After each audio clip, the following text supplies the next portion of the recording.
السلام علیکم ورحمۃ اللہ وبرکاتہ۔ اعوذ باللہ من الشیطان الرجیم، بسم اللہ الرحمن الرحیم۔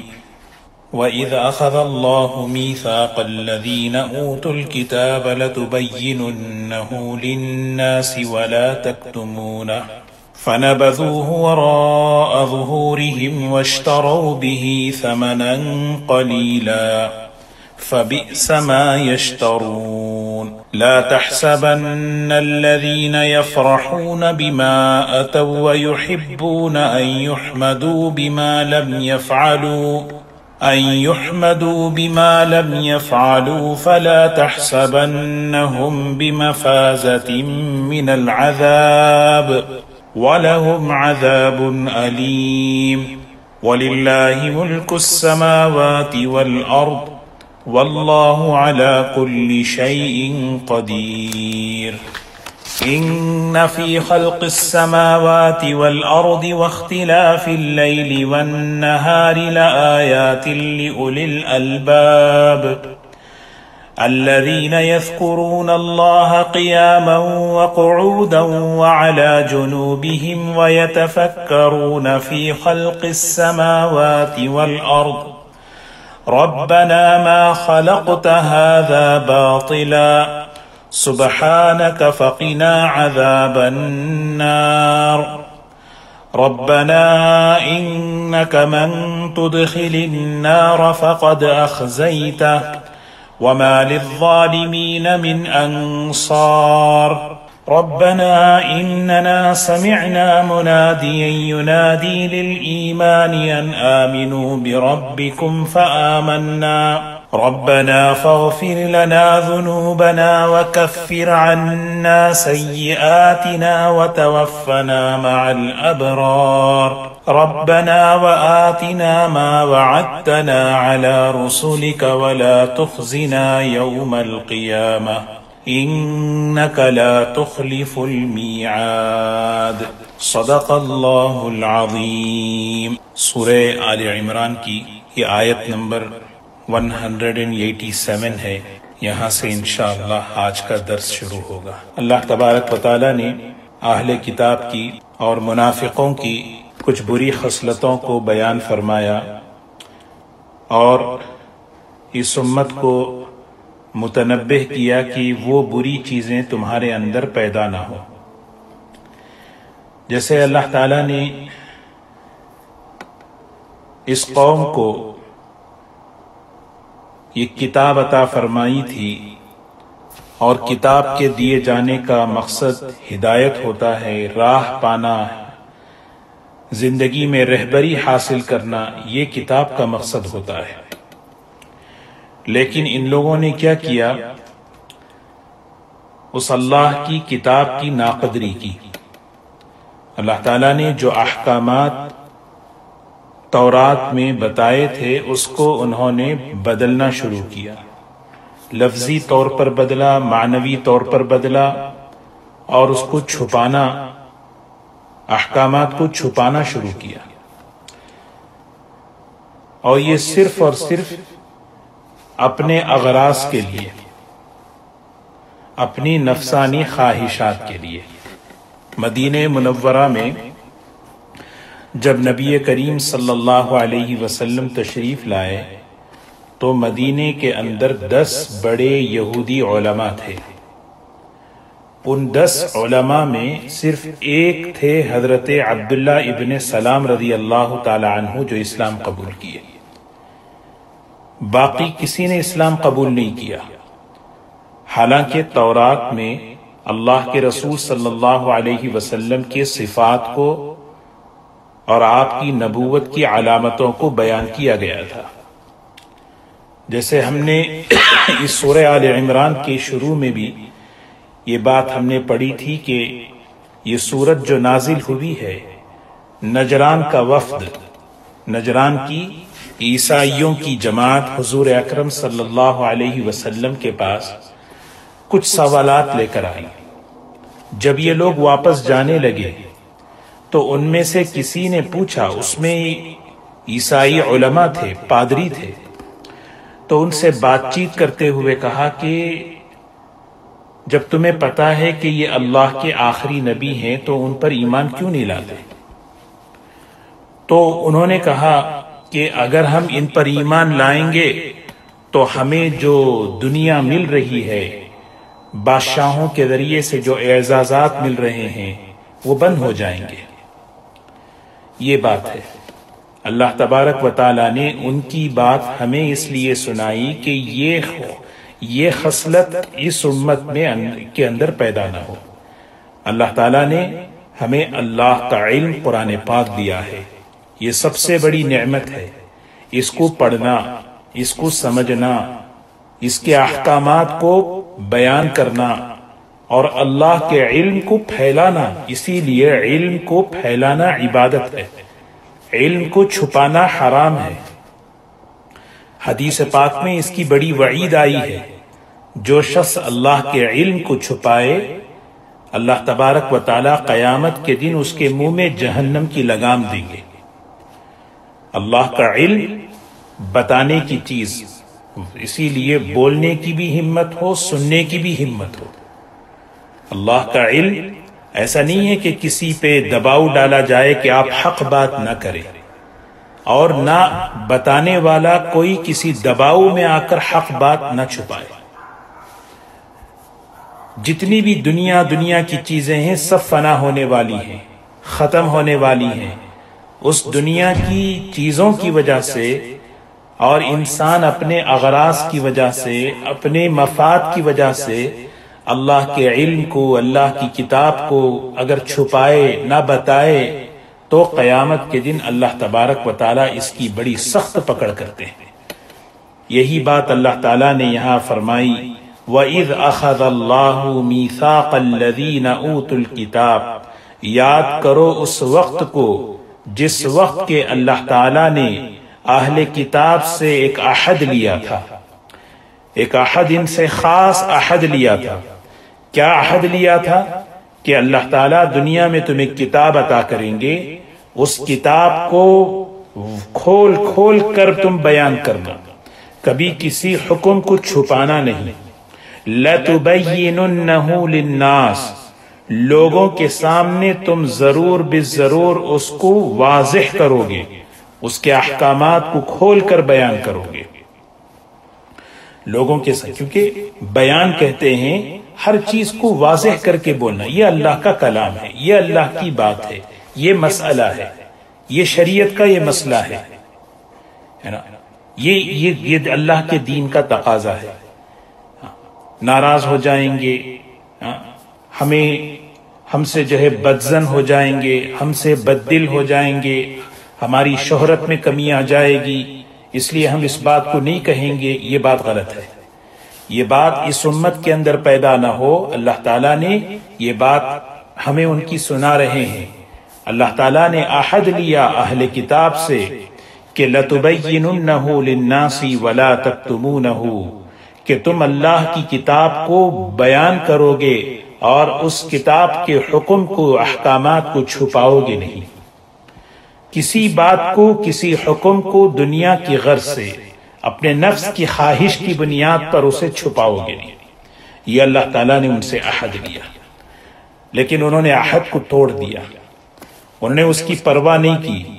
انہوں نے دنیا کے خاطر، اپنے اغراض کے خاطر انہوں نے اللہ کے احکامات کو چھپا لیا۔ اس کی بہت سی مثالیں قرآن پاک کے اندر ہیں۔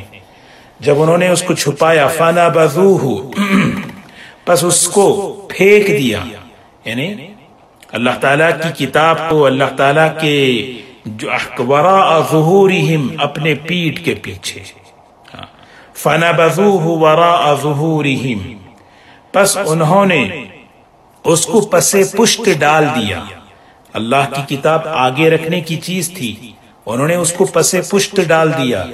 وَاشْتَرَوْا بِهِ ثَمَنًا قَلِيلًا، اور تھوڑا سا معاوضہ، تھوڑی سی دنیا، تھوڑا سا بدلہ انہوں نے اس کے بدلے میں خرید لیا، کیونکہ اللہ کے کلام کے، اللہ کے علم کے مقابلے میں پوری کی پوری دنیا مچھر کے پر کے برابر بھی اس کی حیثیت نہیں ہے۔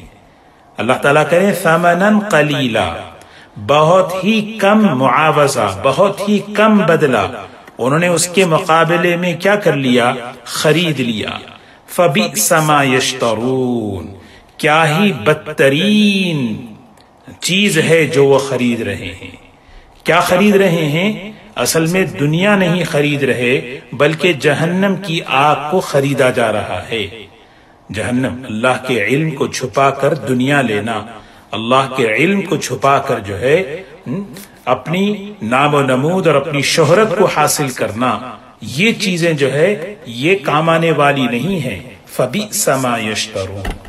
پھر آگے دوسری برائی بیان کی، لا تحسبن الذین یفرحون بما اتوا ویحبون ان یحمدوا بما لم یفعلوا فلا تحسبنهم بمفازۃ من العذاب ولهم عذاب علیم۔ فرمایا کہ لا تحسبن الذین، وہ لوگ ہرگز یہ خیال نہ کریں، لا تحسبن الذین، تم لوگ ہرگز یہ خیال نہ کرو، تمہارا یہ خیال نہیں ہونا چاہیے کیا؟ یفرحون بما اتوا، کہ اپنے کیے پر، انہیں یفرحون اپنے کیے پر کیا ہے؟ خوش ہوتے ہیں، اتراتے ہیں اپنی برائی پر، انہوں نے جو کیا ہے، کیا کیا؟ تورات کو بدلا، اس کے معنی کو بدلا، اس کے الفاظ کو بدلا، حکم بتانے کا وقت آیا تو حکم کو چھپا دیا اور اس پر خوش ہو رہے ہیں۔ فرمایا یہ خیال نہ کرو جو تم نے برا کیا ہے اس پر جو تم خوشی منا رہے ہو۔ اور دوسری چیز وَيُحِبُّونَ أَن يُحْمَدُوا بِمَا لَمْ يَفْعَلُوا، اور تم اندر سے چاہتے ہو کہ تمہاری تعریف کی جائے، بما، اس چیز پر، لم يفعلوا، جو تم نے نہیں کیا، جس کام کو تم نے نہیں کیا اس کی تم تعریف چاہتے ہو کہ ساری دنیا تمہاری تعریف کرے، لوگ تمہاری واہ واہ کریں۔ یہ خیال ہرگز نہ کرو کہ فلا تحسبنہم بمفازۃ من العذاب، عذاب سے چھٹکارا تمہیں مل جائے گا، عذاب سے تم بچ جاؤ گے۔ وَلَهُمْ عَذَابٌ عَلِيمٌ، ان لوگوں کے لیے بڑا ہی دردناک عذاب ہے۔ ان لوگوں کے لیے یہ دو تین بیماریاں ہیں جو اللہ تبارک و تعالی بتا رہے ہیں۔ ایک تو کیا ہے؟ نیکی کا کام تو کرتے نہیں، نیکی کا کام تو کرتے نہیں، لیکن چاہتے ہیں کہ بغیر کام کیے ان کی تعریف کریں۔ ایک آدمی کوئی کام کرے، کام کر کے تعریف چاہنا یہ بھی بری بات ہے۔ شہرت کا جذبہ، نام و نمود کا جذبہ، دکھاوے کا جذبہ، یعنی ایک جگہ اللہ تبارک و تعالی ایمان والوں کی خوبیوں کو بیان کیا۔ اللہ تعالیٰ یہ خوبیاں ہمارے اندر پیدا فرمائے۔ وہ کیا خوبیاں ہیں؟ والذین یؤتون ما آتوا وقلوبهم وجلۃ الی ربہم راجعون، وہ لوگ جو سب کچھ نیک کام کر کے اندر سے ڈرتے رہتے ہیں۔ نیکی کا کام، نماز پڑھ رہے ہیں، صدقہ کر رہے ہیں، اللہ کو یاد کر رہے ہیں، اس کے باوجود بھی ڈر رہے ہیں۔ عمل کے ساتھ خوف کو جمع کرنا، یہ اللہ تعالیٰ چاہتے ہیں۔ عمل کے ساتھ شہرت کو جمع کرنا، اس سے عمل برباد ہو جاتا ہے۔ یہ منافقوں کی خصلت تھی کہ عمل کے ساتھ خوف کو جمع کرنا ایمان والوں کی صفت ہے۔ کانوا قلیلا من اللیل ما یہجعون، راتیں تہجد میں گزر رہی ہیں، لیکن وبالاسحار ہم یستغفرون، اور صبح سحری کے موقع پر استغفار کر رہے ہیں۔ پوری رات تہجد پڑھ کے خوش نہیں ہو رہے، اترانے نہیں، اپنی تہجد کے مشہور ہونے کو جو ہے وہ نہیں چاہتے۔ اور دوسری جو برائی ان لوگوں کی تھی وہ یہ بتا رہے ہیں کہ بغیر عمل کیے تعریف چاہنا، یہ ایسا ہے جیسے ایک آدمی تہجد نہیں پڑھ رہا، تہجد پڑھے بغیر وہ یہ سوچتا ہے کہ لوگ مجھے تہجد گزار سمجھیں، لوگ مجھے میرے بارے میں لوگوں کا یہ نظریہ ہو کہ لوگ مجھے تہجد گزار سمجھیں۔ یہ نفاق کی بری خصلتیں ہیں، عمل کے بغیر عمل کی تعریف اور عمل کے ساتھ عمل کی شہرت۔ اللہ تعالی ہم سب کی حفاظت فرمائے، کیونکہ عمل کے ساتھ خوف ہو، عمل کے ساتھ اخلاص ہو، یہ ایمان والوں کی یہ خصوصیت ہے۔ صحابہ کرام کے اندر یہ صفات تھے، عمل کے ساتھ اخلاص تھا، اللہ کو راضی کرنے کا جذبہ تھا۔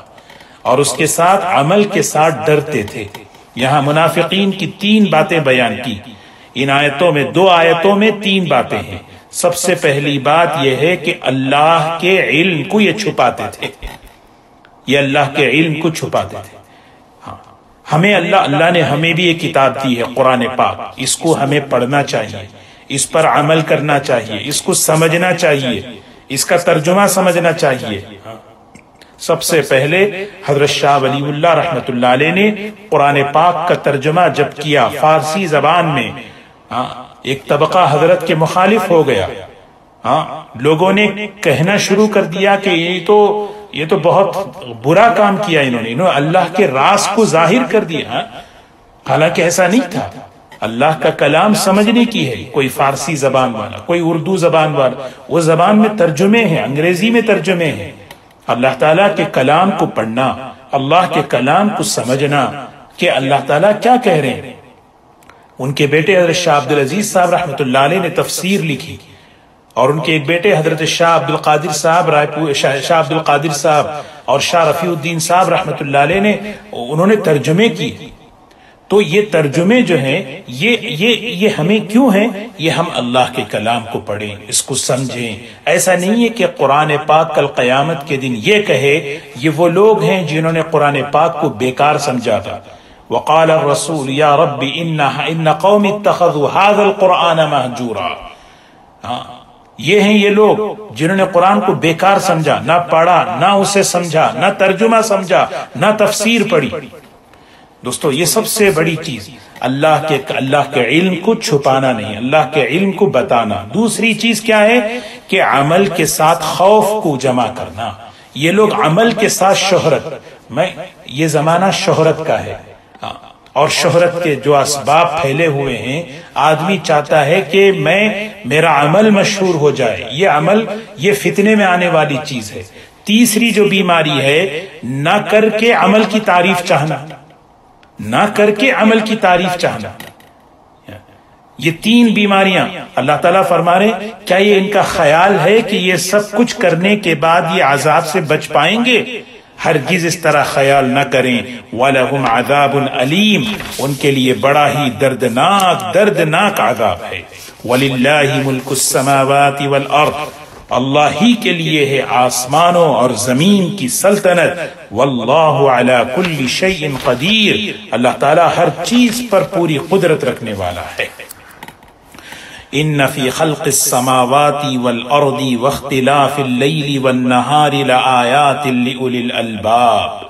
سورہ آل عمران کے اس سورت کا آخری رکوع ہے، یہ مکمل ہو رہا ہے۔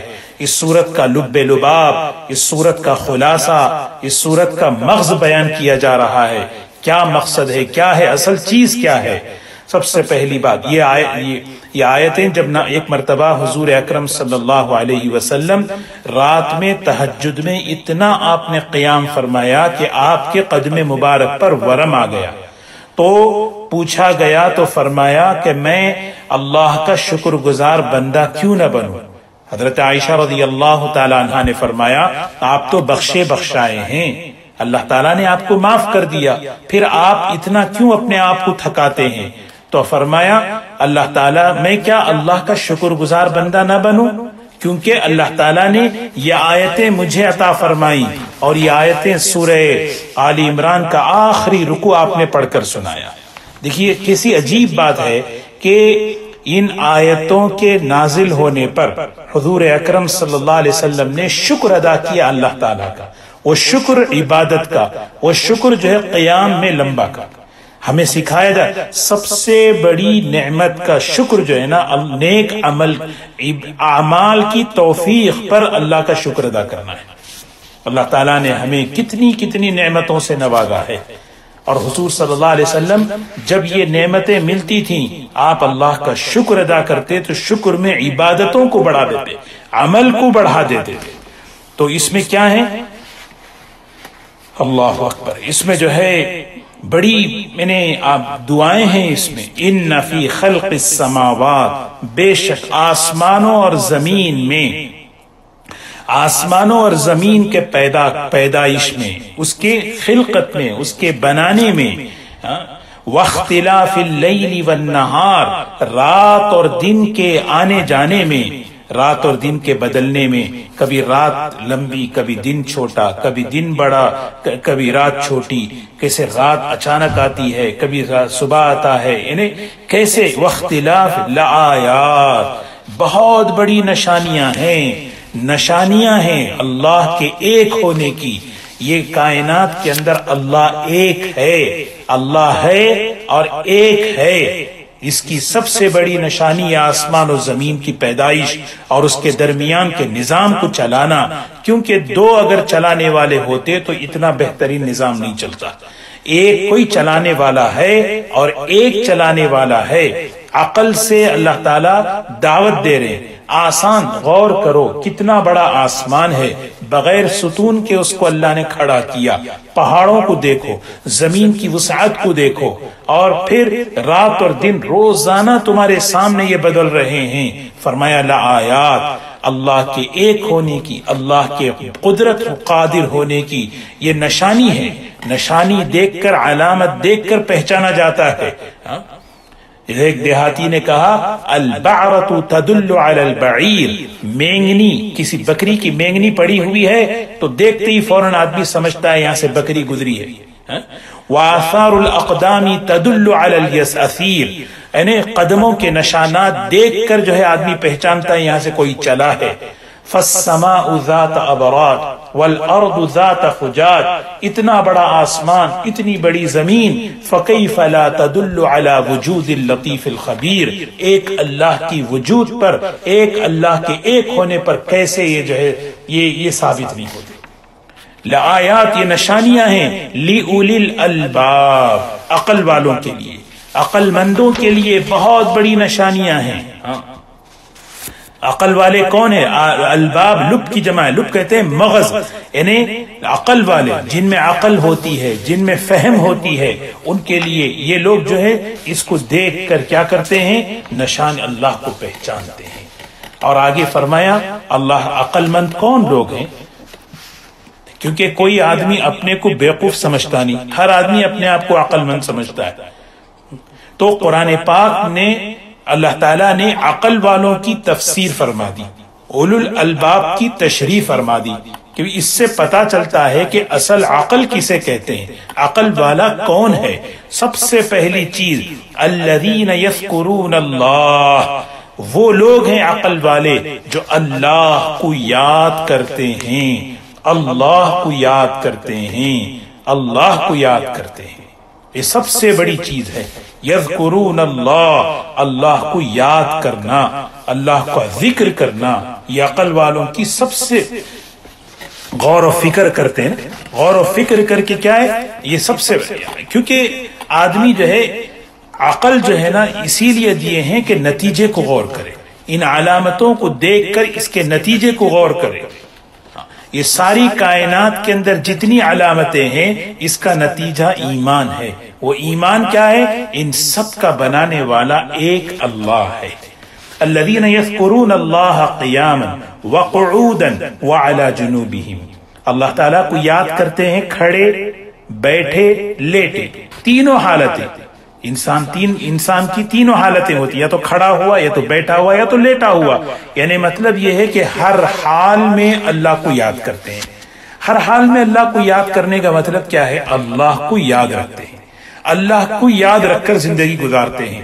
یعنی ایسا نہیں کہ ہر حال میں زبان سے اللہ کو یاد کرتے رہیں تو پھر دوسرا کام کیا کریں گے، یعنی چل رہے ہوں، کھڑے ہوں، بیٹھے ہوں، لیٹے ہوں، ہر موقع پر انہیں یاد ہوتا ہے اللہ ہے، اللہ ہمارا خالق، اللہ ہمارا مالک، اللہ سن رہا ہے، اللہ دیکھ رہا ہے، اللہ جانتا ہے، اللہ تعالیٰ بڑا ہے، اس کی قدرت بڑی ہے۔ ہمیشہ اس چیز الذین یذکرون اللہ قیاما وقعودا وعلی جنوبہم، اور وہ دوسری چیز کیا ہے؟ وَيَتَفَكَّرُونَ فِي خَلْقِ السَّمَاوَاتِ وَالْأَرْضِ، یہ دوسری علامت ہے، آسمان اور زمینوں کی پیدائش میں غور و فکر کرتے ہیں۔ اللہ ایک ہے ذکر کرنا، ایک ہے فکر کرنا۔ ذکر زبان سے ہے، فکر قوت عقل کا کام ہے۔ یہ دو بڑی نعمتیں ہیں، آدمی اللہ کو یاد کرے، اللہ کی مخلوقات میں غور و فکر کرے۔ اللہ کی مخلوقات، آسمان کتنا بڑا، بنانے والا کیسا بڑا ہوگا، رات اور دن کو کیسے بدل رہا ہے، کیسے اس نظام کو چلا رہا ہے. یعنی غور و فکر، اس سے جو ہے نا اللہ کی معرفت پیدا ہوتی ہے، اور اللہ کی معرفت کے ساتھ اللہ کو یاد کرنا، اللہ کی عبادت کرنا، اس میں یہ بہت بڑی عبادت ہے. اسی لیے فرمایا ایک گھڑی کا عبادت فکر کرنا، ایک گھڑی کا غور و فکر کرنا پوری رات عبادت کرنے سے بہتر ہے. کتنی بڑی چیز کہ آدمی جو ہے غور و فکر کرے. غور و فکر کریں. انسانوں میں اور دوسرے حیوانوں میں سب سے بڑا جو فرق ہے وہ یہ ہے کہ اللہ تعالیٰ نے انسان کو قوت فکر، قوت عقل عطا فرمائی ہے، جس سے انسان جو ہے غور کرتا ہے، فکر کرتا ہے، اور جس سے اللہ کی معرفت، اللہ کی جو ہے معرفت کو حاصل کرتا ہے، دنیا کے فنا ہونے کو سوچتا ہے، ہاں دنیا کے فنا ہونے کے آخرت کی زندگی کے بارے میں سوچتا ہے. ہاں اسی لیے اللہ تعالیٰ نے شکایت کی ہے کتنے ہی وَكَأَيٍّ مِّنْ آیَةٍ فِي السَّمَاوَاتِ وَالْأَرْضِ، آسمان اور زمین میں کتنی میری نشانیاں ہیں. لوگ روزانہ دیکھتے ہیں لیکن دیکھ کر اعراض کرتے ہوئے چلے جاتے ہیں. تو فرمایا غور و فکر کرتے ہیں. اس غور و فکر کا کیا نتیجہ ہے، اس کا رزلٹ کیا ہے؟ فوراً اندر سے ایمان پیدا ہوتا ہے. ایمان پیدا ہوتی کیا کہتے ہیں؟ اللہ اکبر. ربنا، اے ہمارے پروردگار، ما خلقت هذا باطلا، ما خلقت، آپ نے اس مخلوق کو، اس کائنات کو بیکار نہیں پیدا کیا. اس میں تو بے شمار حکمتیں ہیں. اللہ تعالیٰ نے دنیا کو بیکار نہیں بنایا. سب سے بڑا مقصد دنیا کے بنانے کا کہ آخرت کی تیاری کریں.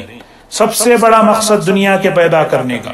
ہاں دنیا کی ایک ایک نعمت کو دیکھ کر آدمی اللہ کو پہچانتا ہے.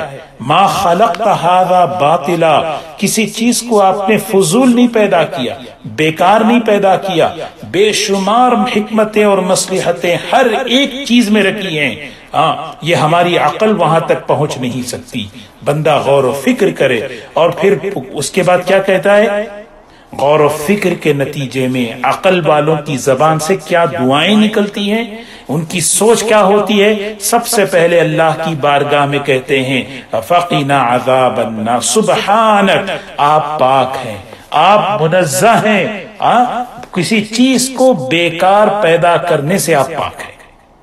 فقنا عذاب النار، اے اللہ ہمیں جہنم کے عذاب سے بچا لیجئے، ہمیں جہنم کے عذاب سے بچا لیجئے.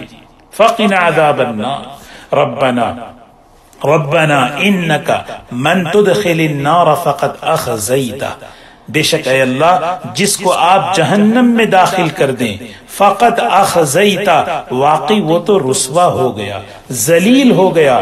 کیوں؟ اس لیے کہ جو آدمی جہنم میں چلا گیا، وہ تو جہنم میں جب آدمی کو لے جایا جاتا ہے، وسیق الذین کفروا الی جہنم زمرا، ہانکتے ہوئے اس کو لے جائیں گے، ذلت رسوائی کے ساتھ لے جائیں گے، وہ تو بڑا ذلیل ہو گیا. اے اللہ ہمیں جہنم سے بچا لے، کیونکہ جہنم میں جانا بڑی ذلت کی چیز ہے، بڑی رسوائی کی چیز ہے. فقنا عذاب النار. ربنا انک من تدخل النار فقد اخزیتہ وما للظالمین من انصار، ظالموں کے لیے کوئی مددگار نہیں. ظالم ہے جو آدمی اپنے اوپر اللہ کی نافرمانی کر کے، اللہ کے ساتھ شرک کر کے دنیا میں زندگی گزارا، اس نے اپنی ذات پر ظلم کیا ہے. جہنم میں ڈال کر اللہ ظلم نہیں کرتے، بلکہ خود انسان ظالم بن گیا، اور اللہ تعالی وہ قیامت کے دن کوئی ظالموں کا مددگار نہیں. ربنا اننا سمعنا منادین، اے ہمارے پروردگار ہم نے سنا ایک پکارنے والا پکار رہا تھا، منادی ینادی للایمان، ایمان کی طرف، ایمان لانے کے لیے ہمیں دعوت دے رہا تھا. کون پکارنے والے تھے؟ نبی کریم صلی اللہ علیہ وسلم سب سے پہلے پکارے. قرآن پکار کر کہتا ہے، اور قیامت تک آنے والے انبیاء علیہ السلام کے اور حضور اکرم صلی اللہ علیہ وسلم کے وارثین پکار کر کہتے ہیں ایمان لے کر آؤ. کہ بندہ اقرار کر رہا ہے اے اللہ ایک پکارنے والے نے پکارا، ہم اس کی پکار پر ایمان لائے، ان آمنوا بربکم فآمنا، ہم اس پر ہم ایمان لے آئے، ہم اس کی پکار پر دعوت دیے، ربنا فاغفر لنا ذنوبنا وکفر عنا سیئاتنا، اے اللہ ہمارے بڑے گناہوں کو بھی معاف فرما دے، ہمارے چھوٹے چھوٹے گناہوں کو بھی معاف فرما دے، ہمارے بڑے چھوٹے سارے گناہوں کو معاف کر دے، وتوفنا مع الابرار، اے اللہ نیک لوگوں کے ساتھ ہمارا حشر فرما، نیک لوگوں کے ساتھ ہمیں موت دے دے۔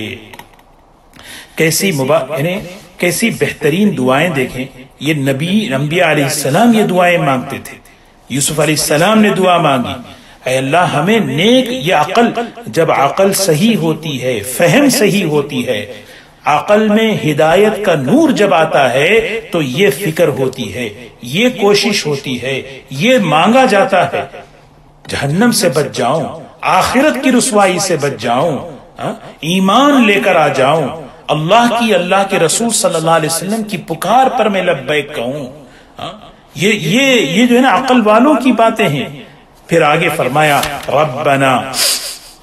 ربنا وآتنا ما وعدتنا على رسلك ولا تخزنا يوم القيامة انك لا تخلف الميعاد، اے اللہ ہمیں وہ عطا فرما، آتنا، اے اللہ ہمیں وہ چیزیں عطا فرما، ما وعدتنا على رسلك، جس کا آپ نے پیغمبروں سے وعدہ فرمایا۔ سبحان اللہ، ربنا آتنا ما وعدتنا، کتنی بہترین دعا دیکھیں، یہ دعائیں یاد کرنے کی ہیں، یہ دعائیں مانگنے کی ہیں، یہ دعائیں مانگنے کی ہیں۔ جب یہ آیتیں اتری تو حضور صلی اللہ علیہ وسلم نے کتنی بہترین، قیامت کے دن انہیں جو ہے ہر قسم کی ذلت اور رسوائی سے بچائیں گے، اونچے اونچے درجات دیں گے۔ مانگا جا رہا ہے ربنا آتنا ما، وہ چیزیں عطا فرما، وعدتنا علی رسلک، آپ کے پیغمبروں سے جو وعدہ ہم سے فرمایا، ولا تخزنا یوم القیامہ، ہمیں قیامت کے دن ذلیل نہ فرما، رسوا نہ فرما، انک لا تخلف المیعاد، بے شک آپ وعدے کی خلاف ورزی نہیں کرتے، یقیناً آپ وعدے کی خلاف ورزی نہیں کرتے، آپ کے وعدے بڑے ہیں، آپ کا وعدہ ہے انبیاء علیہ السلام کے ساتھ، ایمان والوں کے ساتھ، اے اللہ آپ اپنے وعدے کے مطابق ہمیں معاف فرما دیجیے۔ کیسی مبارک دعائیں ہیں، اللہ تبارک و تعالیٰ ان دعاؤں کو ہمارے حق میں قبول فرمائے۔ اللہ تبارک و تعالیٰ ہمیں اللہ تعالیٰ کی یاد کی توفیق نصیب فرمائے۔ دیکھیں سب سے بڑی عقل مند کی دعائیں کیا ہوتی ہیں، دیکھیں نا، جب آدمی اللہ کو یاد کرتا ہے، اللہ کی مخلوقات میں غور کرتا ہے تو ایک دل میں معرفت کا نور پیدا ہوتا ہے۔ آدمی جو ہے گھنٹوں دنیا کے بارے میں سوچتا ہے، کیا حاصل ہوگا اس سے؟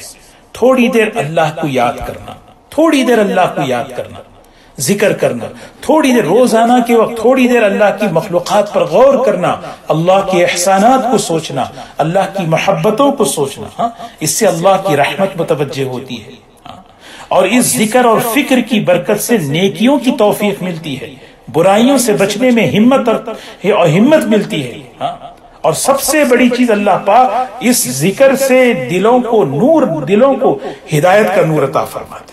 اللہ ہم سب کو عمل کی توفیق نصیب فرمائے۔ بقیہ انشاءاللہ اگلے ہفتے پڑھیں گے۔